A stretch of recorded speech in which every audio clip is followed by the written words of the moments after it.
बहुत ही प्रोडक्टिव होते हैं।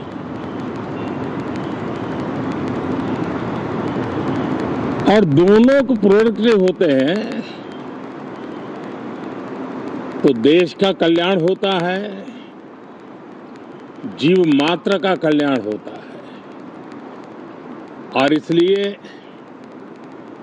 हम यही प्रार्थना करते हैं कि मॉनसून भी प्रोएक्टिव रहे,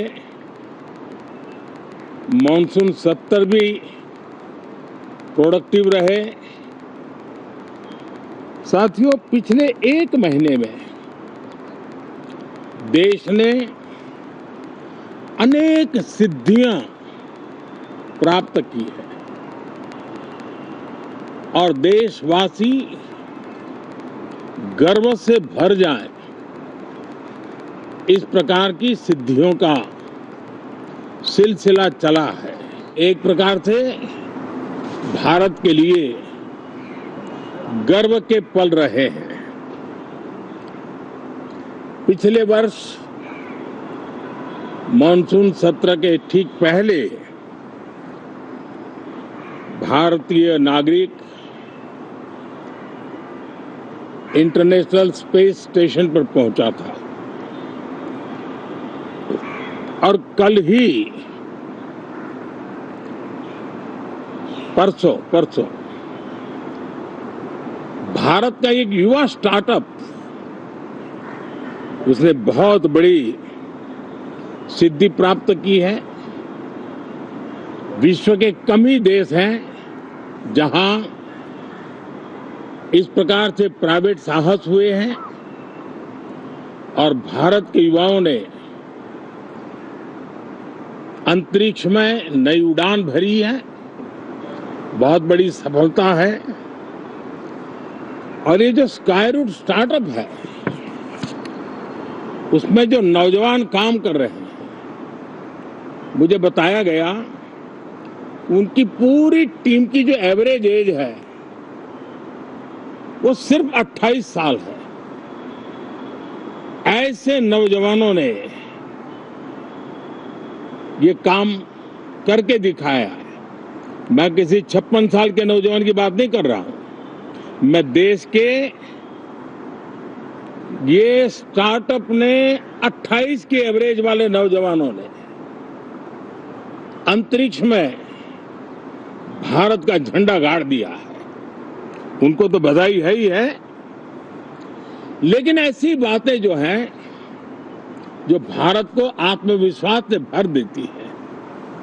विश्व में भारत का प्रोफाइल सर्वमान्य, सर्वस्वीकृत बनता जाता है। साथियों, ये संयोग नहीं, ये एक संदेश है और बड़ा मजबूत संदेश है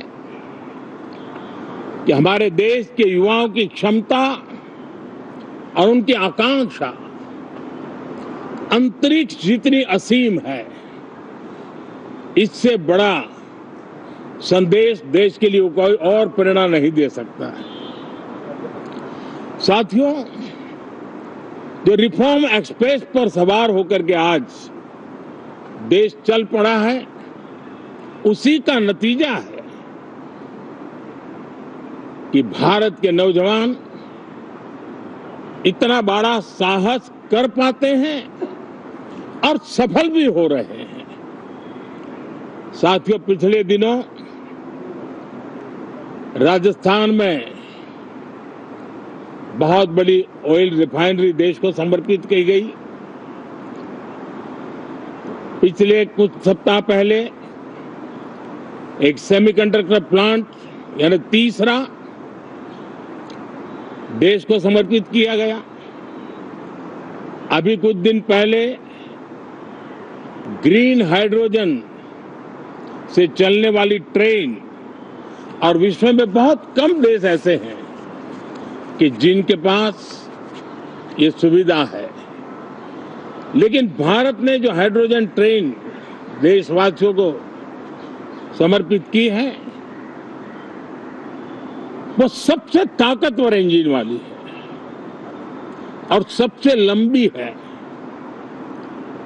ये अपने आप में भारत के वैज्ञानिक, भारत के इंजीनियर्स, भारत के इनोवेटर्स, भारत के उद्यमी, भारत के श्रमिक, ये जो एक लक्ष्य लेकर के देश के लिए जी रहे हैं, देश के लिए काम कर रहे हैं, उसी का परिणाम है।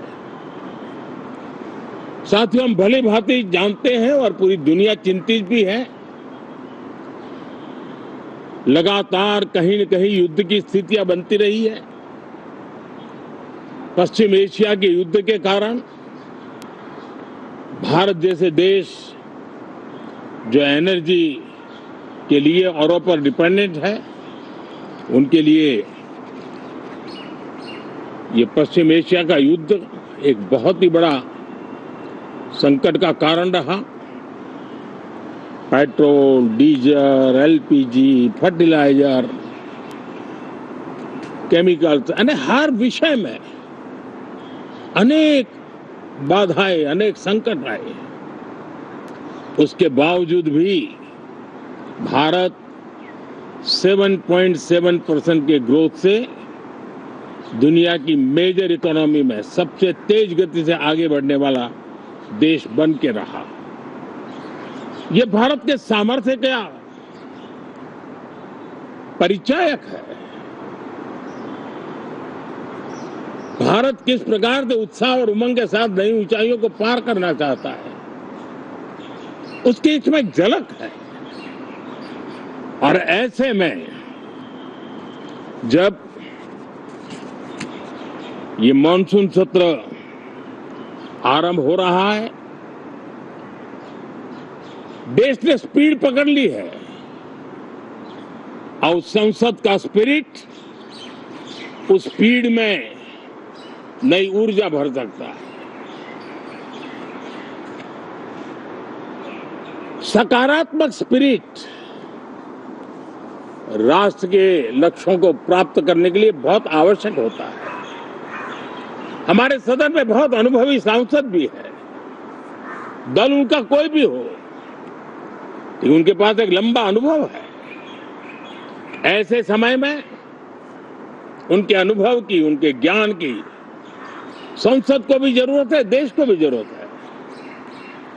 और इसके लिए संसद का चलना, सार्थक चर्चा होना, मिलजुल करके देश को आगे ले जाने के संकल्प लेना, ये मैं समझता हूं कि बहुत ही समय की मांग है। एस्पिरेशन से भरे हुए देश के युवाओं की मांग है कि हम आगे बढ़े। आज समय की मांग है कि राष्ट्र निष्ठा से भरे हुए,